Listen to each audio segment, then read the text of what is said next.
Imaginen la escena, la música suave, las risas flotando en el aire, el tintineo de las copas, todo silenciado de golpe por el sonido seco y brutal de una bofetada que resonó en el elegante salón de fiestas. Mi mejilla ardía con un dolor punzante, una humillación que quemaba más que el propio golpe. Me tambaleé, cayendo sin fuerzas sobre el mármol helado, mi cabeza golpeando contra la esquina de una mesa, entre los gritos ahogados de mis compañeros de trabajo y las miradas de sádica satisfacción de la familia de mi marido, la voz de mi suegra, doña Leocadia, se alzó, no para defenderme, no para pedir calma, sino con una malicia tan cruel que me heló los huesos. «Dale una lección para que aprenda», dijo, su voz un silbido venenoso. «¿De qué sirve que una mujer tenga tanto talento? Solo le trae desgracias a su marido. Puedes ser la más brillante del mundo, pero en casa no eres más que una esposa. Hoy, solo el cielo puede salvarte». En el abismo del dolor y la vergüenza, logré tomar discretamente mi móvil. Marqué un número que conocía de memoria y susurré entre lágrimas. «Gael, por favor, ayúdame». Y no, el cielo no me salvó. Me salvó mi hermano. Y toda esta tragedia comenzó en el momento más feliz de mi vida, apenas 30 minutos antes.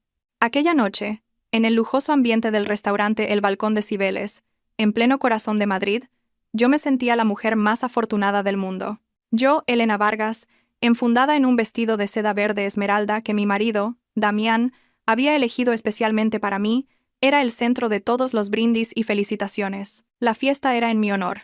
Después de 7 años de una dedicación incansable, por fin había sido nombrada directora de planificación de una de las mayores inmobiliarias del país. Miré a Damián, a mis suegros, a mis cuñadas. Todos sonreían, y yo, en mi inocencia, creí que mi éxito era también su orgullo. Pensé que 7 años como una nuera sumisa, 7 años como una esposa entregada a construir un hogar perfecto, finalmente me habían ganado su reconocimiento. Qué equivocada estaba. Terriblemente equivocada. Cuando la celebración alcanzaba su punto álgido, mi director general, un hombre de mediana edad que siempre me había apreciado, se levantó con su copa en la mano. «Por favor, permítanme unas breves palabras», comenzó. «Hoy estoy inmensamente feliz y orgulloso de tener en nuestro equipo a una profesional tan excepcional como Elena. No solo es inteligente y brillante, sino que posee una fuerza de voluntad extraordinaria». Se giró hacia Damián y le dio una palmada amistosa en el hombro. «Damián, querido amigo, tienes una suerte inmensa de haberte casado con una mujer que es un diamante en bruto. Tienes que saber valorarla y cuidarla como se merece». Toda la sala estalló en un cálido aplauso. «Feliz», le sonreí a mi marido, preparándome para agradecerle en silencio por estar siempre a mi lado. Pero cuando nuestras miradas se cruzaron, mi sonrisa se congeló. En sus ojos no había orgullo, sino una profunda incomodidad. Una llama de celos y amor propio herido ardía con una intensidad que me asustó. Apretó su copa de vino con tal fuerza que los nudillos se le pusieron blancos. De repente, fui consciente de que no había parado de beber desde que llegamos. En ese preciso instante, vi a mi suegra, doña Leocadia, inclinarse y susurrarle algo al oído. Aunque no pude oír sus palabras, su sonrisa despectiva y la mirada de reojo que me lanzó me dijeron que no era nada bueno. Tras hablar, le dio unas palmaditas en el dorso de la mano, un gesto que parecía de ánimo, como si estuviera avivando un fuego que ya ardía. Damián se levantó de golpe, tambaleándose hacia mí. Su aliento, cargado de alcohol, me golpeó en la cara. «Muy bien, ¿no? Eres brillante», gruñó, con la voz lo suficientemente alta como para que las mesas más cercanas se giraran, alarmadas. «Ahora eres la jefa. Te sientes poderosa, toda la empresa te aplaude. Y yo, tu marido, a tus ojos no soy más que un cero a la izquierda, ¿verdad?» «Damián, ¿qué estás diciendo?», tartamudeé, atónita, intentando tirar de su brazo para que se sentara. «La gente nos mira. Estás borracho, por favor, siéntate». «Borracho, puede que esté borracho, pero me doy cuenta de todo», gritó, apartando mi mano con violencia. Su voz se volvió cada vez más agresiva. «Estoy harto de vivir a tu sombra.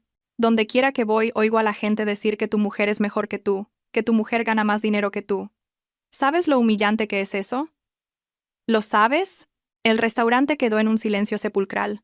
Todos los ojos estaban clavados en nosotros. Sentí mi cara arder. Mis oídos zumbaban de pura vergüenza. Busqué con la mirada a la familia de mi marido, suplicando ayuda, pero solo encontré miradas frías e indiferentes. Mi suegro bajó la cabeza, fingiendo no ver nada. Mis cuñadas cuchicheaban entre ellas con una sonrisa de satisfacción en los labios. Y mi suegra, doña Leocadia, Estaba sentada allí, con los brazos cruzados, observándome con la mirada de una vencedora, y entonces ocurrió la bofetada ensordecedora. Damián, el hombre al que había amado durante 7 años, levantó la mano y me golpeó en la cara con toda su fuerza, delante de todo el mundo. El dolor físico no era nada comparado con la agonía y la humillación que me desgarraban el alma. Se abalanzó sobre mí, me agarró del pelo, preparándose para golpearme de nuevo. Cerré los ojos con fuerza, encogiéndome a la espera de los golpes. En ese instante de terror, nadie de su familia se movió para defenderme. Y entonces, las palabras venenosas de mi suegra sonaron como una sentencia de muerte, sellando el destino de mi matrimonio. Dale una lección para que aprenda. Hoy, solo el cielo puede salvarte. Aprovechando que algunos de mis compañeros, horrorizados, lo apartaban de mí, me levanté como pude, no para huir sino para encontrar una salida.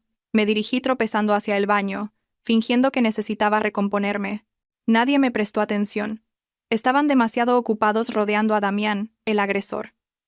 Cerré la puerta del baño de un portazo. Caí de rodillas, sollozando sin hacer ruido. Vi mi patética imagen en el espejo. El pelo revuelto, una mejilla hinchada y roja, la comisura del labio sangrando, mi caro vestido manchado.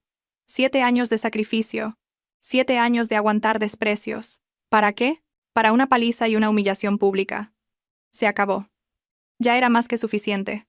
Temblorosa, saqué el móvil de mi bolso. La pantalla estaba rota por la caída. Mis dedos vacilaban mientras buscaba un número al que no había llamado en mucho tiempo. Un número que siempre me dije a mí misma que nunca necesitaría usar. Pero hoy no tenía otra opción. El contacto estaba guardado con un nombre simple. Gael. La llamada conectó. Sí, una voz masculina profunda y serena sonó al otro lado. Una voz que siempre me había transmitido una sensación de seguridad absoluta. No pude contenerme más. Las lágrimas brotaron sin control. Intenté susurrar, por miedo a que alguien me oyera desde fuera. Gael, ayúdame. El terrible drama en mi fiesta de ascenso era solo el principio. ¿Quién es este misterioso hermano llamado Gael? ¿Qué hará para salvar a Elena? ¿Y cómo responderá ella a la brutalidad de su marido y la crueldad de toda su familia? Todo será revelado en la próxima parte. Suscríbanse al canal y activen las notificaciones para no perderse los emocionantes giros de esta historia. ¿Desvío de fondos? ¿Damián? ¿Cómo podían esas dos palabras estar en la misma frase? Él era un maltratador, un cobarde consumido por la inseguridad, pero ¿desviar dinero de la empresa? Simplemente no podía creerlo. Y, sin embargo, ¿quién era el remitente de aquel mensaje anónimo que había aparecido en el móvil nuevo que Gael me había dado? ¿Cómo sabían de los problemas de Damián y por qué me contactaban justo en este momento? ¿Sería otra trampa de su familia? ¿Una conspiración para culparme de algo más? Justo en ese instante, sonó el timbre. Me sobresalté, mirando la puerta con pánico. Pero entonces recordé las palabras de Gael. Alguien vendrá a ver tus heridas. Me asomé con cautela por la mirilla. Una mujer de mediana edad con bata blanca y gafas de aspecto afable esperaba afuera. Respiré aliviada y abrí la puerta con vacilación. Buenas noches, doña Elena. Soy la doctora Gascón. El señor Gael me pidió que viniera, dijo con una voz suave y cálida que inspiraba confianza. Examinó mis heridas con sumo cuidado. El hematoma en mi mejilla ya empezaba a hincharse, y la comisura de mi boca tenía un pequeño corte. Afortunadamente, son solo lesiones en los tejidos blandos. No ha afectado a los huesos, dijo la doctora tras la exploración. Sin embargo, añadió, bajando la voz, he notado que tiene algunos moratones más antiguos en los brazos y hombros. Parece que esta no es la primera vez. Su frase fue como una aguja, perforando directamente el dolor que tanto me había esforzado en ocultar. Me quedé en silencio, con las lágrimas a punto de desbordarse. No, no era la primera vez. La primera vez fue aproximadamente 1 año después de nuestra boda. Aquel día, Damián llegó a casa borracho, y, porque le recriminé su estado, me empujó con fuerza y caí al suelo. En aquel momento, se arrodilló llorando, suplicando mi perdón, dijo que era por la presión del trabajo, que había bebido demasiado y no se había podido controlar. Y yo le creí. Le perdoné. Luego hubo una segunda vez, y una tercera, y muchas más. La excusa era siempre la misma. Bebí demasiado. Estoy bajo mucho estrés. No era mi intención. Cada vez, se mostraba arrepentido. Me cuidaba con un esmero exagerado. Me colmaba de atenciones. Y yo, como una tonta, siempre cedía, engañándome a mí misma con la idea de que me amaba, que solo eran desahogos momentáneos. Se lo oculté a todo el mundo, incluso a Gael. Me avergonzaba, tenía miedo de preocuparle, y todavía me aferraba a la fantasía de un hogar perfecto. «Querida», suspiró la doctora Gascón, dejando a un lado su maletín. «El silencio es lo que alimenta el mal. Cuanto más toleras, más se envalentona el agresor. Piense muy bien en lo que tiene que hacer». Sus palabras fueron como un jarro de agua fría, un despertar brutal. Durante 7 años, había sido mi silencio el que le había dado poder a Damián, el que lo había transformado de un marido con mal carácter en un maltratador sin escrúpulos. Cuando la doctora se fue, me quedé sola en el inmenso apartamento. El dolor físico había disminuido, pero la herida de mi corazón era cada vez más profunda. Cogí el móvil nuevo. En la lista de contactos solo había un número guardado. Gael. Dudé. ¿Debía contarle lo del mensaje? Sabía que se preocuparía, que no me dejaría ir. Pero yo tenía que ir. Necesitaba saber la verdad. Si Damián realmente había hecho aquello, necesitaba saber por qué. A la mañana siguiente, decidí acudir a la cita. No le dije nada a Gael. Elegí un discreto traje de chaqueta, me maquillé ligeramente para disimular el moratón y cogí un taxi hacia el Café Gijón, en la glorieta de Bilbao. Escogí una mesa en un rincón apartado, cerca de la ventana, desde donde pudiera observar. Mi corazón latía desbocado. Puntualmente a las 10, una mujer de unos 40 años, vestida de forma elegante pero con un rostro consumido por la preocupación, entró en el café, miró a su alrededor y luego se dirigió directamente hacia mí. ¿Es usted Elena?, preguntó con voz ronca. Asentí. Apartó una silla y se sentó, sin pedir nada de beber. Dejó un bolso de marca sobre la mesa y sacó de él un dossier. No tengo mucho tiempo. He venido porque yo también soy una víctima, dijo, su voz cargada de amargura. Soy la esposa del director Montenegro, el mayor competidor de su empresa. Me quedé de piedra, la esposa del competidor. ¿Por qué me buscaría a mí? Mi desgraciado marido, gruñó. Ha utilizado una empresa fantasma a nombre de su marido para blanquear dinero. Conspiró con Damián, lo metió en el mundo del juego, creándole deudas enormes. Después, lo obligó a desviar dinero de su propia empresa y a robar documentos confidenciales para saldar esas deudas. Su objetivo final es llevar su empresa a la quiebra y que su marido se convierta en el chivo expiatorio, asumiendo toda la culpa. Cada palabra que pronunciaba era como un trueno golpeándome, una conspiración horrible, una red enmarañada de mentiras y delitos. Damián, mi marido, no era solo un maltratador. ¿Por qué me cuenta esto?, pregunté, temblando. Porque no aguanto más, respondió con los ojos inyectados de furia. No solo me ha traicionado, sino que está intentando robar todo el patrimonio de mi familia para hundirlo en ese pozo sin fondo. He reunido pruebas suficientes para denunciarlo, pero necesito su cooperación. Usted tiene acceso a las pruebas del desvío de fondos de Damián. Si actuamos juntas, podemos meter a esos 2 canallas en la cárcel. Empujó el dossier hacia mí. Esto es una parte de lo que tengo. Extractos de cuentas, grabaciones de sus conversaciones, mírelo y después decida. Le doy 2 días para pensarlo. Dicho esto, se levantó y, sin despedirse, se fue a toda prisa, como si temiera que la vieran. Me quedé sola, con el cuerpo sin fuerzas, la mirada fija en el dossier que reposaba sobre la mesa. La verdad era más terrible de lo que jamás hubiera podido imaginar. Mi vida, mi matrimonio, todo no era más que una pieza en una partida de ajedrez sucia y calculada. De camino a casa, recibí una llamada de Gael. Su voz no sonaba contenta. ¿Dónde has estado? Tartamudeé, sin saber qué decir. Fuiste a encontrarte con esa mujer, ¿verdad? Su voz se volvió fría como el hielo. No me mientas. He mandado que te siguieran desde esta mañana.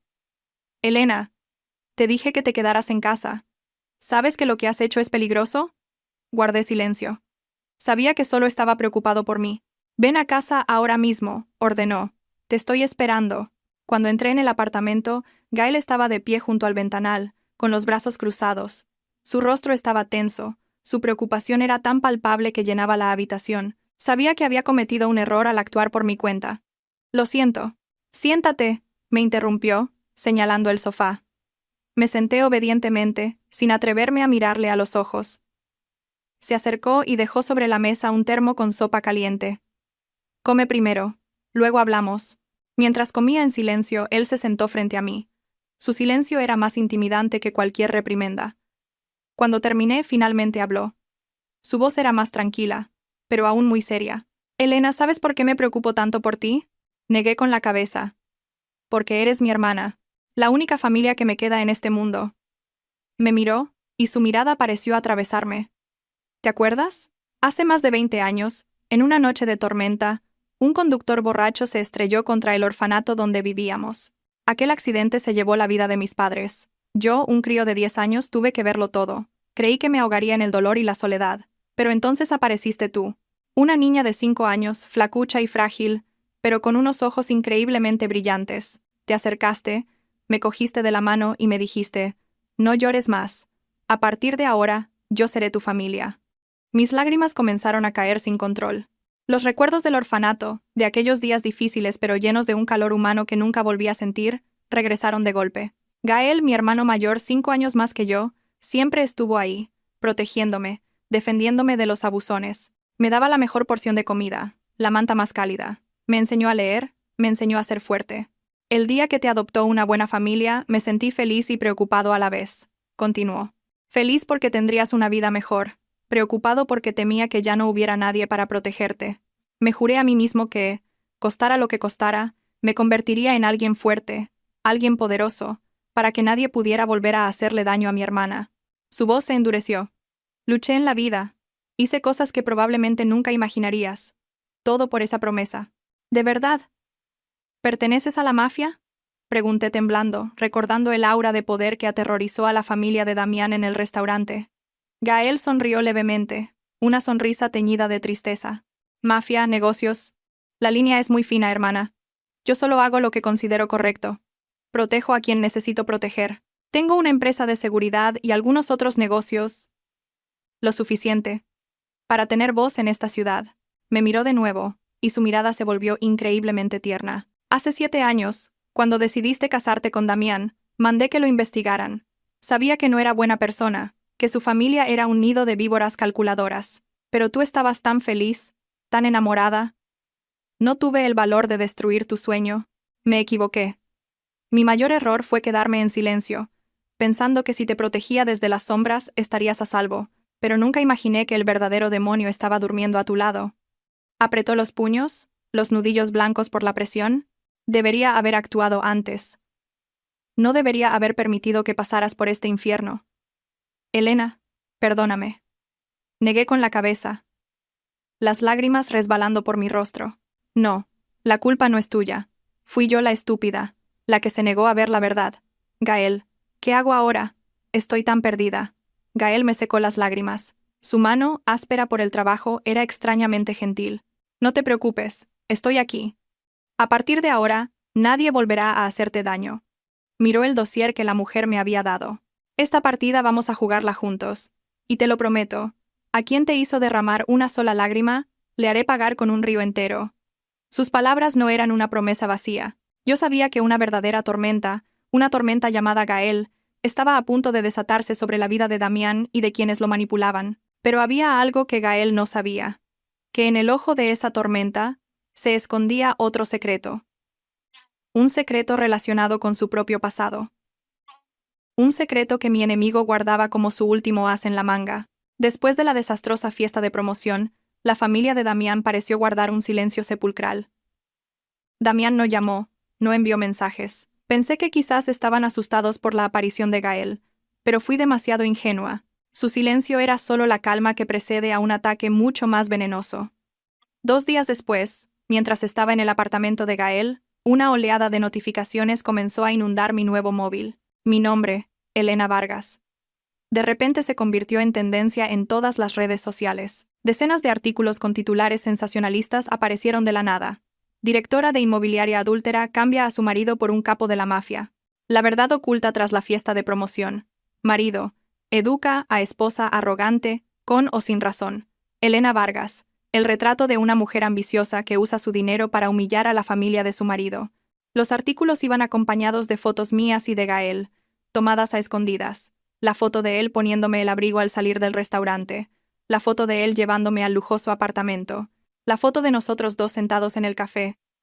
Bajo la lente maliciosa de alguien, cada gesto de cuidado y preocupación de Gael fue distorsionado para parecer una relación ilícita. Incluso contrataron a testigos falsos, supuestos compañeros y vecinos, para que dejaran comentarios inventados, pintando una historia completamente opuesta a la verdad. En su versión, yo era una esposa infiel que despreciaba a su marido y que, por ganar más dinero, no tenía ningún respeto por su familia política. Damián se convirtió en un marido digno de lástima, que solo actuó de esa forma por estar al límite de la desesperación.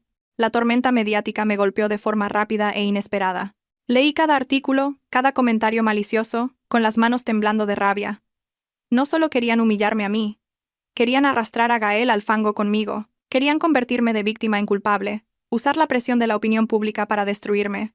En ese momento sonó mi móvil. Era Damián. Esta vez, su voz no tenía el tono suplicante o asustado, sino el de una arrogancia triunfante. «¿Y bien? ¿Te está gustando la fama?» Se rió. «Elena, te lo advertí. No puedes ganar a mi familia. Ahora solo tienes dos opciones.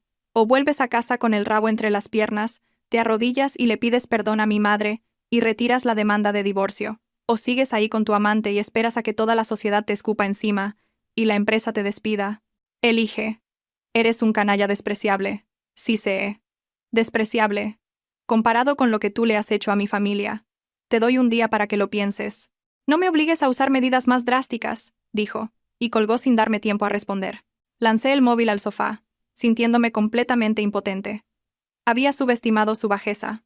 No eran solo violentos y codiciosos, eran increíblemente maliciosos, dispuestos a usar las tácticas más sucias para conseguir sus fines.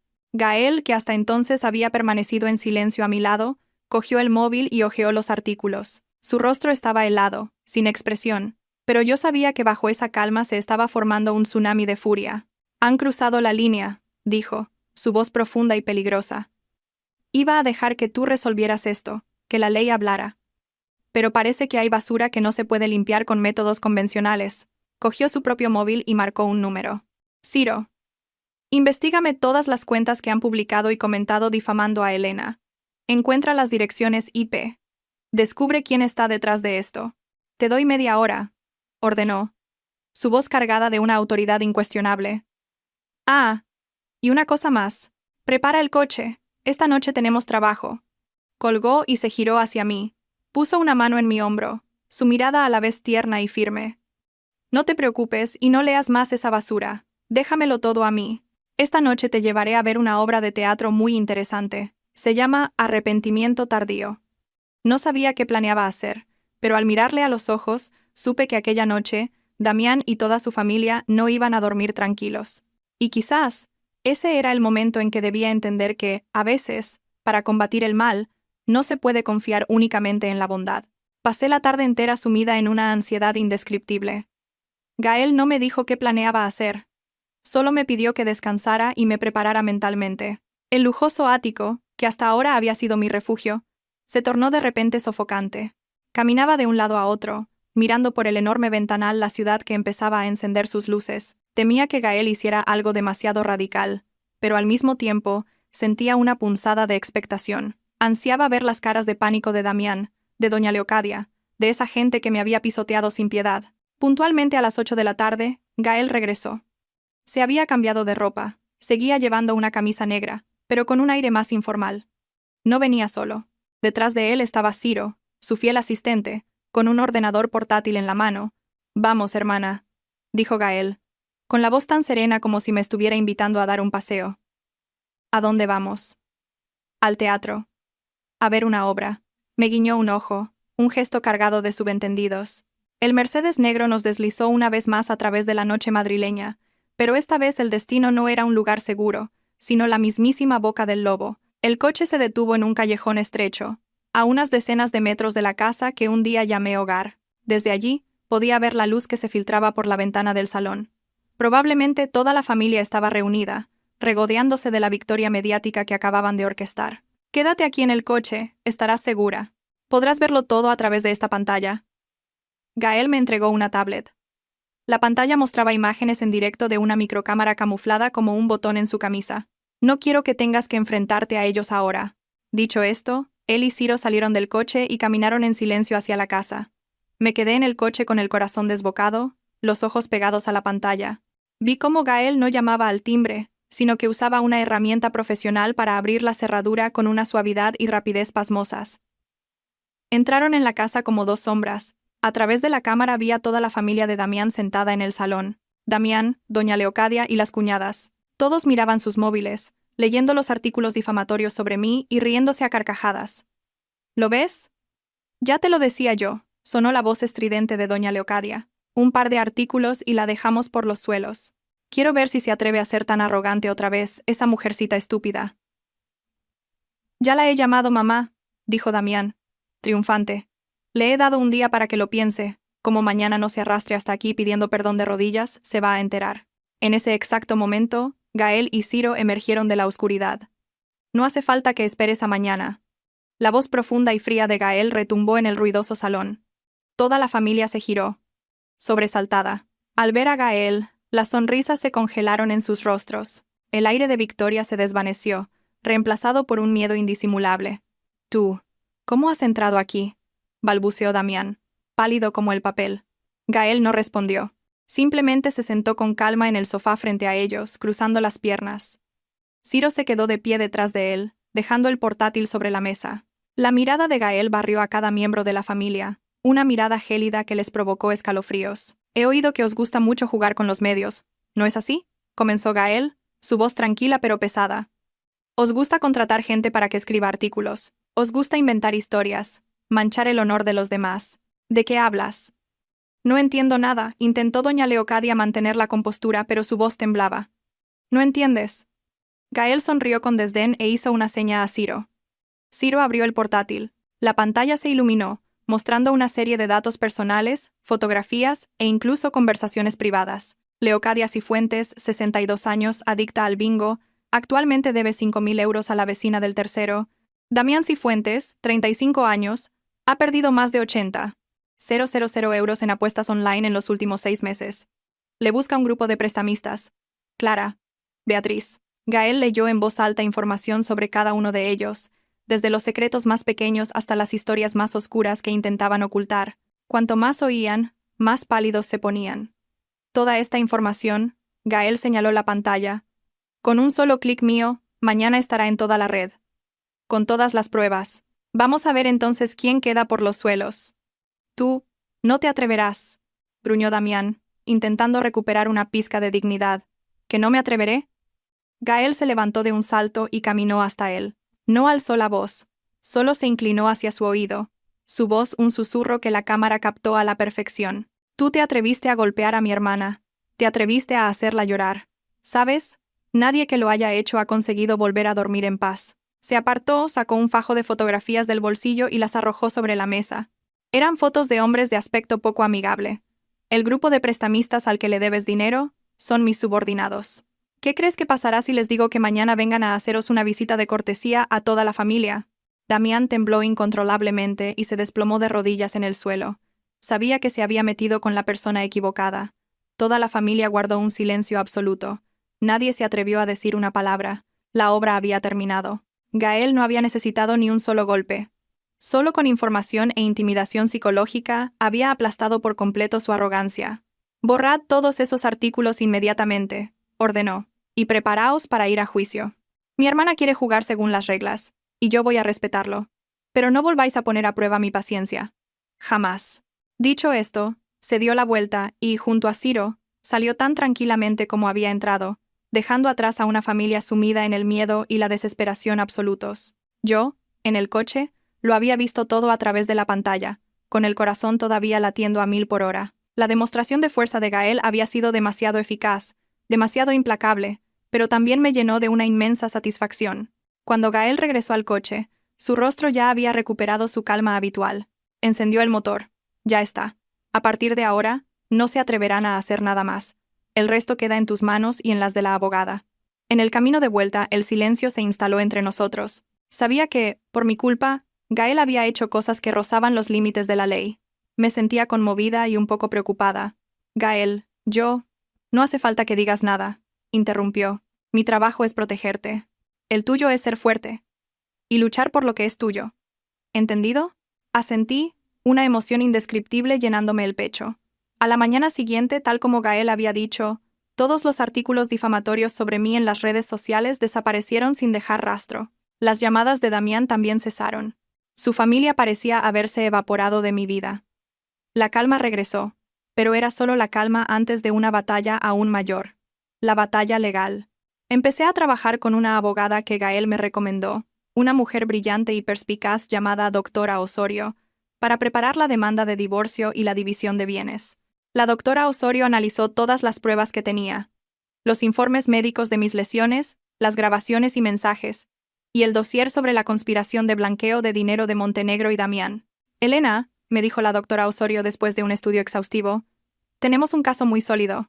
No solo podemos conseguir el divorcio y la mayor parte de los bienes, sino que podemos exigir una indemnización por daños morales, incluso podemos llevar a Damián a responder penalmente por agresión y complicidad en actividades económicas ilícitas. Pero hubo un punto que hizo que la doctora Osorio frunciera el ceño. En los extractos de cuenta de Damián, he notado varias transferencias de grandes cantidades a una empresa llamada Sol Poniente S.L. ¿Conoce esta empresa? Negué con la cabeza. El nombre me resultaba completamente ajeno. Nunca he oído a Damián hablar de ella. Extraño, murmuró la doctora Osorio. Estas transacciones se produjeron regularmente, cada mes, durante los últimos 3 años. El importe total asciende a casi 200.000 euros. No parece una inversión normal. Necesito investigar más sobre esta empresa. Un nuevo secreto. Una empresa llamada Sol Poniente. ¿Qué tendría que ver con todo esto? ¿Y por qué Damián transferiría en secreto una suma tan grande allí? Sentí que mi camino en busca de justicia aún tenía muchos giros inesperados. Y quién sabe, al final de ese camino, quizás no solo me esperaba la verdad sobre Damián, sino también un terrible secreto relacionado con la persona en la que más confiaba. El nombre, Sol Poniente, S.L., me atormentaba día y noche. 200.000 euros, una suma enorme transferida en secreto, mes a mes, durante 3 años. No podía ser un gasto corriente. Si era una inversión, ¿por qué Damián no me había dicho ni una sola palabra? Si era para pagar una deuda, ¿a quién le debía tanto dinero? Y, sobre todo, ¿por qué? Un torrente de preguntas me corroía por dentro, robándome la paz. Decidí investigar por mi cuenta antes de hablar con Gael. No quería preocuparle más, y, en el fondo de mi corazón, una vaga sensación de inquietud me impedía contarle la existencia de esta empresa, al menos, no hasta tener más información. Busqué en internet Sol Poniente, S.L. Los resultados eran escasos. Se trataba de una pequeña empresa inmobiliaria con sede en un edificio de oficinas de segunda categoría en otro barrio. La web de la empresa era básica, con información genérica sobre proyectos de terrenos en la periferia, nada que destacara. El administrador único era un nombre completamente desconocido, un tal Javier Pérez, sin ninguna conexión aparente con Damián o con las personas que yo conocía. Parecía un callejón sin salida. Estaba a punto de apagar el ordenador cuando recordé algo que Gael había dicho. Tengo una empresa de seguridad y algunos otros negocios. ¿Sería posible que...? Deseché la idea de inmediato. Gael nunca me engañaría. Él era mi única familia. En ese preciso instante, la doctora Osorio, mi abogada, me llamó. Su voz sonaba muy animada. Elena, tengo excelentes noticias. El juzgado ya ha enviado la citación a Damián y su familia. La primera vista de conciliación será la próxima semana. Con las pruebas que tenemos, dudo que pongan problemas. Gracias, doctora, respondí, pero mi corazón seguía pesado por las dudas sobre Sol Poniente. Ah, y sobre esa empresa, continuó la doctora Osorio, como si me leyera el pensamiento, pedí a alguien que lo comprobara. Y hay un detalle muy interesante. Sol Poniente, S.L., se fundó hace exactamente 3 años, justo después de que el director Montenegro iniciara su conspiración, y el domicilio social registrado coincide con la dirección de una de las antiguas oficinas de la empresa de seguridad de su hermano. Mi cuerpo entero se congeló. ¿Coincidencia? No existían coincidencias así. La empresa de seguridad de Gael.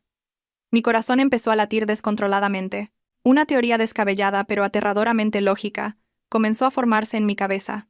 ¿Sería posible que Gael lo supiera todo desde hacía mucho tiempo? ¿Que hubiera estado moviendo los hilos entre bastidores, usándonos a Damián y a mí para ejecutar su propio plan? Las preguntas que había intentado apartar volvieron con más fuerza que nunca. El primer mensaje anónimo informándome del desvío de fondos. La oportuna aparición de la esposa del director Montenegro. ¿Cómo me encontró y confió en mí tan fácilmente? Y la intimidación de Gael. ¿Cómo consiguió saber todos los secretos de la familia de Damián tan rápidamente?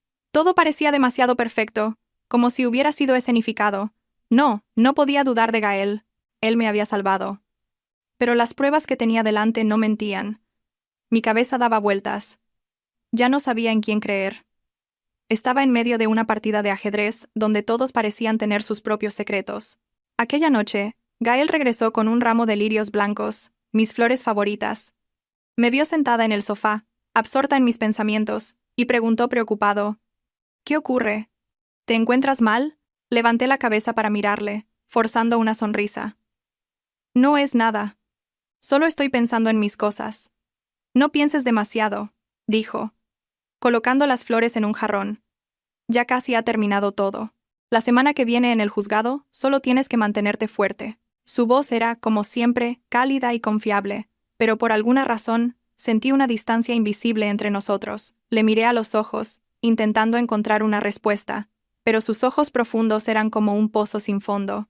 No podía ver a través de él. «Gael», solté sin pensar. «¿Conoces una empresa llamada Sol Poniente S.L.?» Gael se detuvo por un segundo, su gesto de arreglar las flores a medio camino, pero recuperó la compostura al instante. Se giró hacia mí y sonrió. «¿Sol Poniente? Me suena el nombre. Creo que es una pequeña inmobiliaria. ¿Por qué preguntas?» Estaba mintiendo. Supe en ese instante que estaba mintiendo. Aquella vacilación de un segundo, por breve que fuera, no me pasó desapercibida. Alguien como Gael, con su vasta red de información, no podía saber solo vagamente de una empresa vinculada a su propia oficina. «Ah, no es nada». Desvié el tema rápidamente. Oí a alguien hablar de ella. «Las flores son preciosas, gracias». La conversación terminó ahí, pero dentro de mí, un muro de desconfianza había comenzado a levantarse. Ya no podía confiar plenamente en él. Me sentía empujada a una situación aún más peligrosa. El enemigo que tenía delante era Damián y su familia, pero, ¿y el enemigo en la sombra? ¿Sería el hermano en quien confiaba ciegamente? Aquella noche no pude dormir. Decidí que tenía que actuar. Tenía que descubrir la verdad sobre Sol Poniente y el verdadero papel de Gael en todo esto. Aprovechando que Gael dormía profundamente, entré sigilosamente en su despacho. Sabía la contraseña de su ordenador. Era la fecha del aniversario de la muerte de sus padres. Me la había revelado accidentalmente una vez. Mi corazón golpeaba contra mis costillas mientras tecleaba cada número. La pantalla se iluminó. Me apresuré a buscar en los archivos. La mayoría estaban encriptados, pero había una carpeta desbloqueada llamada Proyecto Prometeo. Curiosa, la abrí. Dentro había un plan detallado hasta un punto aterrador. No era solo un plan para ayudarme a divorciarme. Era un plan para una adquisición hostil total. El documento describía cada paso. Desde filtrar accidentalmente la información sobre la ludopatía de Damián a la esposa del director Montenegro, hasta organizar accidentalmente su encuentro conmigo. Llegaba al punto de usar la empresa Sol Poniente para sacar dinero de mi cuenta, con el doble objetivo de crear pruebas contra Damián y, al mismo tiempo, proteger temporalmente mis bienes. El plan trazaba incluso el siguiente paso. Después de que la empresa de Montenegro se declarara en quiebra, otra compañía la adquiriría a precio de saldo. Y el dueño de esa compañía no era otro que Gael. Mi cuerpo entero temblaba. Entonces, todo no era más que una obra de teatro, una obra dirigida por el propio Gael. Él lo sabía todo desde el principio, e incluso había contribuido a empujar a Damián por el camino del crimen. Me había utilizado, había usado mi dolor como un peón en su tablero de venganza y negocios. Había escapado de una jaula de oro para caer en una trampa aún más sofisticada. Estaba a punto de cerrar el ordenador cuando un último archivo en la carpeta me llamó la atención. Se llamaba El secreto final. Dudé. ¿Debía abrirlo? ¿Podría soportar otra verdad cruel? Aún así, hice clic. El contenido era un único y breve vídeo. Era la grabación de la cámara de un coche registrando un accidente en una noche lluviosa. Una moto a gran velocidad se estrellaba violentamente contra un camión aparcado en el arcén. El conductor de la moto salió despedido, quedando inmóvil en el asfalto. Aquel accidente. Lo reconocí. Fue el accidente que le quitó la vida a los padres de Gael hacía más de 20 años. Pero, ¿por qué guardaba este vídeo? Y entonces, la cámara se centró en el conductor del camión. Un hombre, presa del pánico, salió del vehículo. Aunque la imagen en la noche lluviosa era borrosa, pude reconocer aquella cara, una cara que jamás olvidaría. Era el padre de Damián, el señor Cifuentes. Mi mundo se derrumbó en ese preciso instante.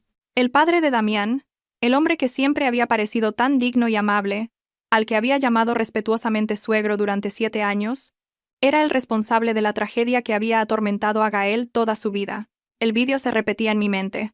Veía el pánico en el rostro del señor Cifuentes, No llamó a una ambulancia, no fue a ver a las víctimas. Simplemente miró a su alrededor, vio que no había nadie, y se apresuró a volver al camión para huir, dejando 2 vidas inocentes atrás. Cobarde, cruel, inhumano. Cerré el ordenador temblando y volví a mi habitación. Todas las piezas del puzzle encajaron de repente.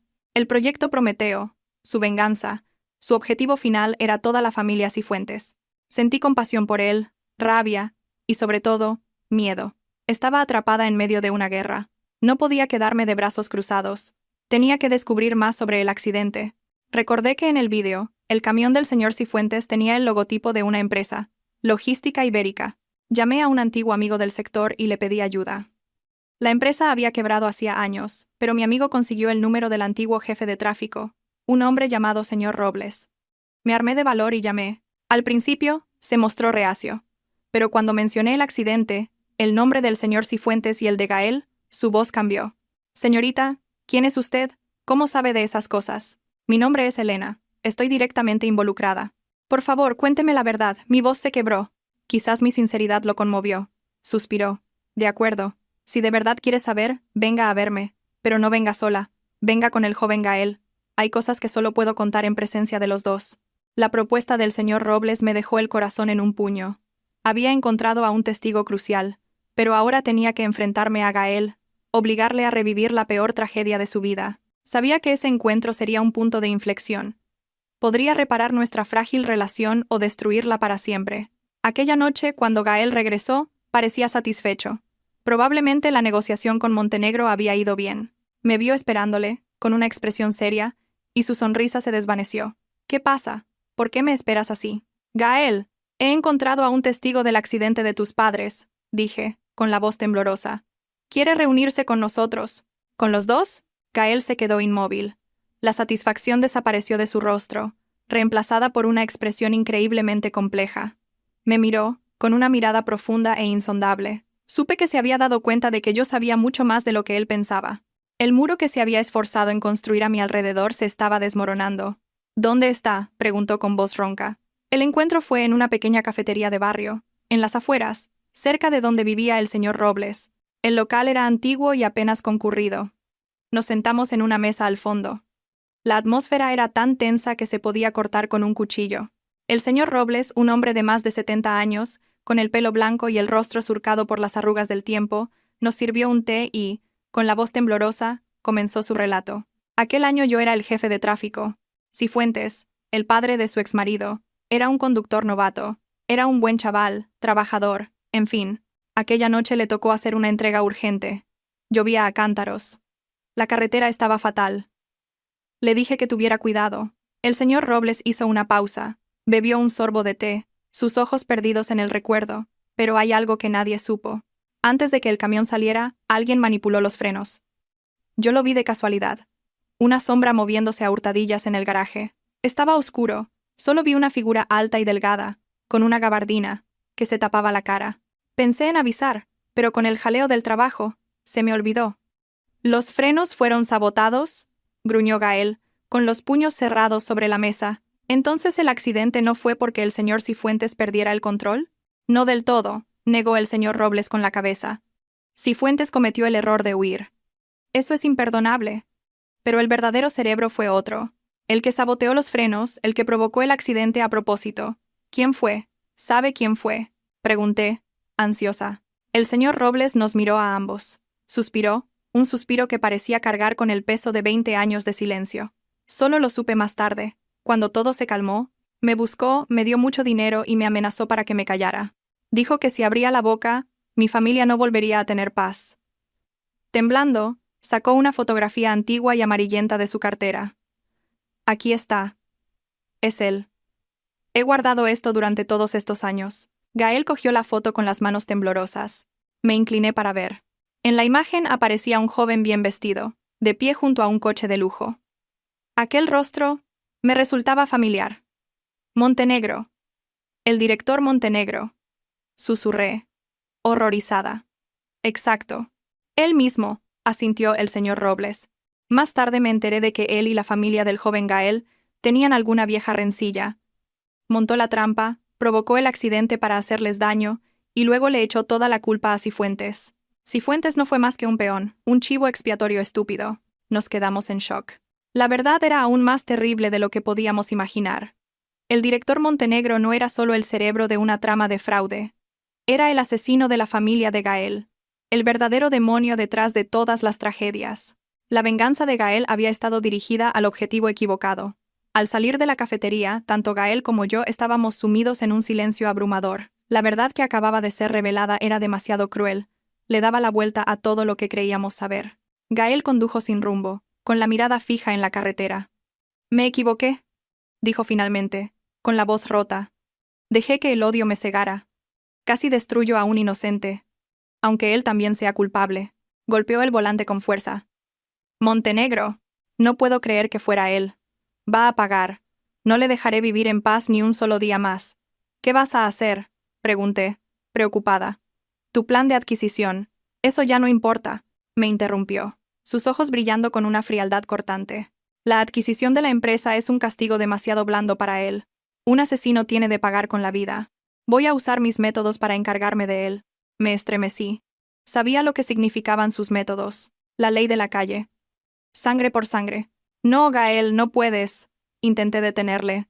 «Si lo haces, tú también te convertirás en un criminal. Tus padres no querrían verte así. Tenemos pruebas, un testigo. Deja que la ley lo castigue». «¿La ley?», se rió. Una risa amarga. «¿Dónde estaba la ley cuando mis padres murieron hace 20 años? ¿Dónde estaba cuando te golpeó tu marido? Elena, eres demasiado ingenua. Hay gente que solo puede ser castigada con los puños». En ese momento, sonó el móvil de Gael. Era Ciro. «Jefe, problemas. Montenegro acaba de llamar. Quiere verle con urgencia». Parecía muy alarmado. «Creo que sospecha algo». Gael frunció el ceño. «¿Dónde?» «En el bar La Sombra Negra, en la sala VIP del segundo piso, a las 9, de acuerdo». Colgó, pensativo. Ese viejo zorro es astuto. Quizás se ha dado cuenta de que alguien va a por su empresa. ¿Aún así vas a ir?, pregunté, con el corazón en un puño. Podría ser una trampa. ¿Y si lo es? Sonrió con desdén. También tengo curiosidad por ver qué intenta. Me miró, su mirada un poco más suave. Vete a casa y descansa. Esta noche yo me encargo de esto. A pesar de sus palabras, no podía quedarme tranquila. Aquella noche le mentí. Le dije que iría al apartamento, pero en realidad le seguí en secreto.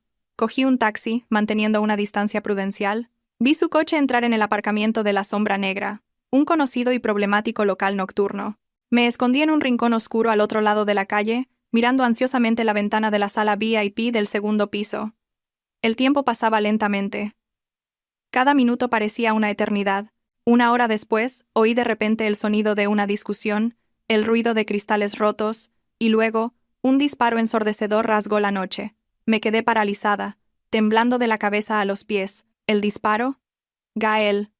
Dejé de pensar. Crucé la calle corriendo hacia el bar. La gente dentro gritaba, presa del pánico. Me abrí paso a empujones hacia el segundo piso. El pasillo estaba bloqueado por los guardias de seguridad. Solo pude ver de lejos la puerta entreabierta de la sala VIP. Vi sombras luchando dentro. Y entonces vi a Gael. Se sujetaba un brazo. La sangre manaba abundantemente. Frente a él, el director Montenegro empuñaba una pistola, con el rostro desencajado por la locura. «¿Quién te crees que eres para meterte conmigo?», gritaba Montenegro. «Tú y esa zorra de Elena vais a morir todos». Apuntó el arma a Gael. Grité, presa del pánico, pero era demasiado tarde. Se oyó otro disparo, pero quien cayó no fue Gael. Por detrás de Montenegro, una figura había aparecido de la nada. Era Ciro. Había actuado a tiempo, usando una silla para golpear con fuerza la cabeza de Montenegro, que se desplomó inconsciente en el suelo. Inmediatamente, policías de paisanos surgieron de todas partes, controlando la situación. Gael lo había anticipado todo. Había avisado a la policía y preparado una emboscada. Corrí hacia él. «Gael, ¿estás bien?» «Estoy bien». «Es solo un rasguño», dijo, con el rostro pálido pero la mirada serena. Miró a Montenegro mientras se lo llevaban esposado. «Siento haberte preocupado». El villano final había caído, pero en ese momento sentí un extraño vacío. La detención de Montenegro revelaba un crimen atroz, pero también significaba que el plan de adquisición de Gael había fracasado, y lo más importante, nos había colocado a ambos en una situación aún más compleja. Nos habíamos convertido en testigos cruciales de un caso de homicidio, al mismo tiempo que éramos los guardianes del secreto de otro asesinato de hacía 20 años. Al día siguiente, en el hospital, la policía nos interrogó. Montenegro, acorralado, lo confesó todo. El accidente, el blanqueo de dinero, el intento de asesinato. Pero cuando le preguntaron por el motivo, por la rencilla con la familia de Gael, solo sonrió enigmáticamente. Rencilla. Nunca lo entenderíais. Id a preguntarle a mi buen hermano. Él os dará la respuesta. Esa frase críptica nos dejó helados. ¿Buen hermano? ¿De quién hablaba? ¿Y cuál era? Después de todo, ¿esa rencilla? ¿Acaso había otro secreto? ¿Otra persona oculta en las sombras? La enigmática frase de Montenegro, id a preguntarle a mi buen hermano, resonaba en mi mente y en la de Gael como un eco infernal. ¿A quién se refería? ¿Y cuál era la verdadera y profunda rencilla que había podrido a sus familias durante décadas? Mientras la investigación oficial seguía su curso, la vida, o lo que quedaba de ella, continuaba. La vista de conciliación de mi divorcio con Damián se celebró según lo previsto, pero la atmósfera era radicalmente distinta. La familia Cifuentes, al saber de la detención de Montenegro, su protector, y de la exposición de toda la conspiración, ya no se atrevía ni a respirar. Entraron en el juzgado con el aire de los derrotados, cabizbajos. El señor Cifuentes parecía haber envejecido 10 años en una semana. Doña Leocadia ya no gritaba ni montaba escenas. Sabían que su destino estaba, ahora, enteramente en mis manos. Damián se plantó frente a mí, sin valor para mirarme a los ojos. «Elena», dijo con voz ronca, «estoy de acuerdo con el divorcio. Acepto todas tus condiciones. Solo te pido que perdones a mi padre. Él no es una mala persona. Él también es una víctima». «¿Víctima?», me reí con desdén. «¿Un hombre que huye después de causar un accidente mortal? ¿Un marido que permite que su familia difame a su esposa? ¿Eso es una víctima?» «No es como piensas», se apresuró a decir Damián, el rostro contraído por la angustia. «Hay cosas que no sabes. La culpa es de mi padre, sí, pero también es cosa del destino». Sus palabras me sembraron una nueva duda. ¿Destino? ¿De qué demonios hablaba? Pero no quise preguntar más. Estaba demasiado cansada de los secretos de aquella familia. Solo quería poner punto y final. El proceso fue rápido. Conseguí la custodia de nuestro hijo, la mayor parte de los bienes y una justa indemnización por daños morales. Mi matrimonio de 7 años llegaba oficialmente a su amargo final. Después del juzgado, decidí que no podía vivir en esa incertidumbre. Teníamos que encontrar la respuesta a las palabras de Montenegro. Gael y yo empezamos por la única pista que teníamos. El buen hermano. Usando su red de contactos, Gael no tardó en encontrar un hombre llamado Fabián, dueño de una importante cadena de restaurantes y socio de negocios de Montenegro desde hacía años. Pero lo que más nos sorprendió fue que este señor Fabián tenía una relación especial con otra persona, alguien que nunca hubiera imaginado. La doctora Valcárcel, mi abogada. Me quedé atónita cuando Gael me lo dijo. Imposible. Ella me ha ayudado. Es una buena persona. Buena o no, tenemos que comprobarlo, dijo Gael, su mirada endureciéndose. Su aparición fue demasiado oportuna. Su entusiasmo, un poco excesivo. Mandé que la siguieran. Se ha reunido con ese tal Fabián varias veces. En secreto. Un escalofrío me recorrió la espalda. Otra traición más. La persona en la que había confiado, con quien había compartido todos mis secretos, podía estar ocultando su propia conspiración. Me negaba a creerlo. Tenía que verla. Tenía que pedirle explicaciones. Me presenté en el despacho de la doctora Valcárcel sin previo aviso. Cuando aparecí, se quedó desconcertada, pero recuperó rápidamente su compostura profesional. «Elena, ¿qué haces aquí? ¿Ha ocurrido algo?» «Sí, algo muy urgente». Fui directa al grano, dejando sobre su escritorio la foto de ella y el señor Fabián sentados juntos en un café. «¿Puedes explicarme esta relación?» El rostro de la doctora Valcárcel cambió por completo. Guardó silencio por un largo momento y después suspiró. «Sabía que tarde o temprano lo descubrirías. Siéntate, Elena. Hay cosas que, a estas alturas, necesitas saber». Y entonces empezó a contar una historia que abría una página del pasado aún más aterradora que todo lo que ya conocía. La doctora Valcárcel y Montenegro no eran extraños. Eran primos. El padre de Montenegro y la madre de la abogada eran hermanos. Pero en el pasado, por una disputa por la herencia de los abuelos, el padre de Montenegro había conspirado cruelmente contra su propia hermana, llevándola a la ruina y a la muerte por la pena. «Desde pequeña he vivido con este odio», dijo la doctora Valcárcel, su voz cargada de amargura. «Mi único objetivo era hacer que la familia Montenegro, y especialmente él, pagaran por todo. Me convertí en abogada, Reuní pruebas de sus crímenes, pero él era demasiado astuto. Siempre encontraba la forma de escapar. Entonces, ¿por qué me ayudaste? Porque tú eras la llave. Me miró. Su mirada compleja. Cuando supe de tu historia, de tu conexión con la familia de Damián y la de Montenegro, supe que era mi oportunidad. Me acerqué a ti a propósito. Te ayudé, sí, pero en realidad te estaba utilizando. Te convertí en un peón en mi propio plan de venganza para derribar a Montenegro usando tu mano y la de tu hermano. Me quedé paralizada. Toda su dedicación, sus consejos, todo era falso. Lo siento, Elena, dijo con un atisbo de remordimiento. Pero no tenía otra opción. Y ahora, te contaré el último secreto. La verdadera razón de la rencilla entre Montenegro y la familia de Gael. Abrió un cajón y sacó un viejo dossier amarillento. Esto es lo que mi madre me dejó. Investigó y descubrió que el accidente de los padres de Gael no fue causado directamente por Montenegro. Él solo saboteó los frenos.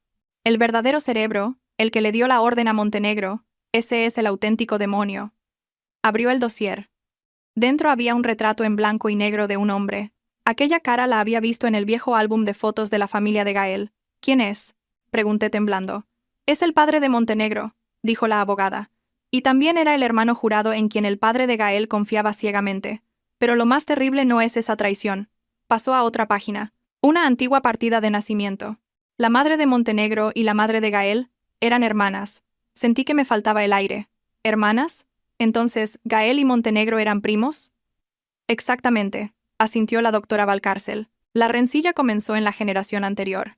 El padre de Montenegro, por envidia del éxito del padre de Gael, y por desear a la mujer que ambos amaban, que era la madre de Gael, planeó el asesinato de su propio cuñado. Utilizó a su hijo, a Montenegro, convirtiéndolo en su herramienta para matar.